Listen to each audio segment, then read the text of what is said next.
Hi, my name is Susan Carricker, and this morning I was asked, how do you make these animated GIFs? So I said, well, I'll try to tell you, but there are quite a few things I've done, so maybe some of this will be easy for you. Some of it you may not be willing to deal with it, but I'm going to start with what I did first. The first thing I did was open a Google Slides presentation and start with just a picture. And this picture I actually created in Microsoft Word. So in Microsoft Word, this is what I did. I used, this is a text box. I inserted a table in a text box. I spent forever formatting it. And I'm using the equation editor in Microsoft Word. And I created this. This is all Microsoft Word text box and drawings.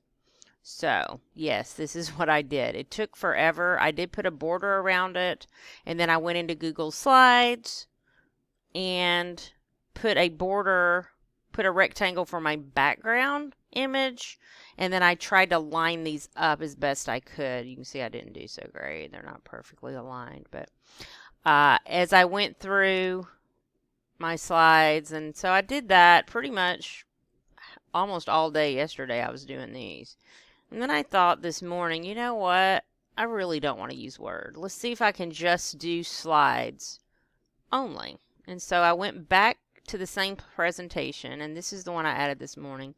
And I went ahead and used Equatio, which is a plugin that lets you do equations and slides. The problem with slides, if you do insert, it doesn't have the option to do an equation the same way that it does in Google Docs, which is unfortunate because they do have an equation editor, but in here, for whatever reason, they don't put it in here. So I use this instead, and if you click on this, it will give you an equation editor.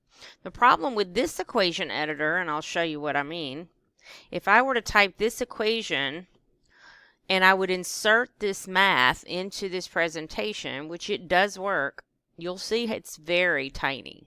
And if I'm doing in a presentation, generally speaking, I don't want it that size. So if I stretch it out, it loses quite a bit. It looks pretty blurry and bad.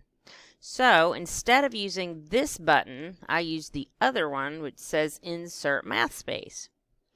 And this one will give you what's called a vector graphic that does not lose the resolution. So let me show you what I mean. If I put in 3x plus 5 equals 2, I just made something up here, it will insert it into this canvas where you can resize it without losing. So I can make it as big or as small as I want. Now the bad part is I have to kind of keep track of the size I'm using so that I can be consistent. So what I usually do is line it up with this grid and then say, okay, I want about half this or a third of that, something like that. Looks pretty good. And then I'll insert the equation, and then now the equation is much larger. So you can see, and I did pretty good. I got it almost the same size as the other one. So that's what I did this morning. I did use, to create these graphics, I used the tools up here. These are actually drawings. You insert and shape. You can do shapes like rectangles. You can do arrows, callouts. The equation that they have are just these symbols. They don't really have a full equation editor. You can insert lines. And if you do a line, you just draw the line, and then you have options to make it bigger, bolder, dashed up here. So you can change the line or change the color, whatever you want to do. So I did all that this morning, just using the tools inside Google Slides.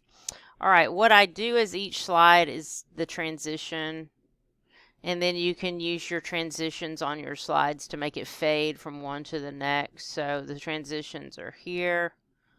Let's see if I can find out where those are. Transition. I have it dissolve from 1 to the X, and I do it pretty fast.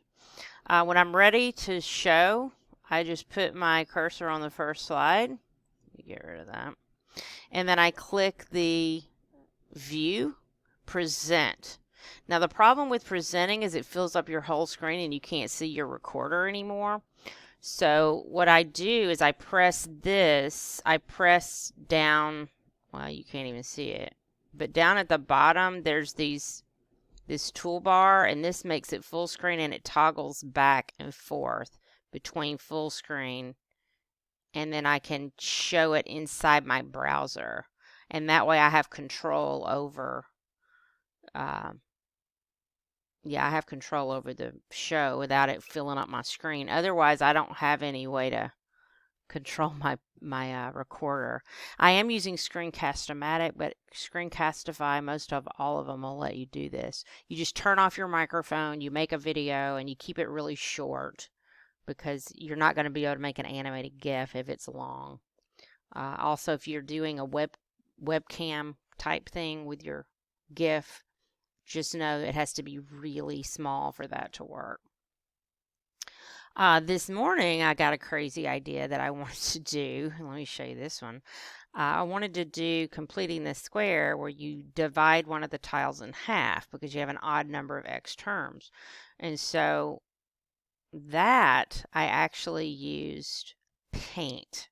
So this comes with Windows machines, and in Paint you can see what I've done here. I've just basically dropped pictures of these tiles in, and I piece them out, I zoom in, I draw on them, I spend a long time making them look like they're torn. And I know I'm not expecting my students to do this, but I do like to give them an example of one that has an odd to show them that it is possible, even with odd numbers, to create a representation with algebra tiles.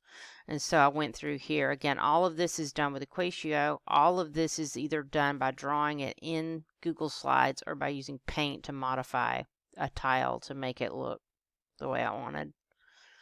And then finally, I do the present, show the show, take the video, and save it as a GIF, and then upload it to Twitter. It really only takes a few minutes to do. If you've never done this, it's probably a good idea to start with something basic, and then as you get more proficient, you can add more complexity to it. But that's what I'm doing. So anybody that wants to tackle this, go for it. I plan to use these with my students this year, so I figured why not post these to Twitter? Maybe somebody could use these with their students this year.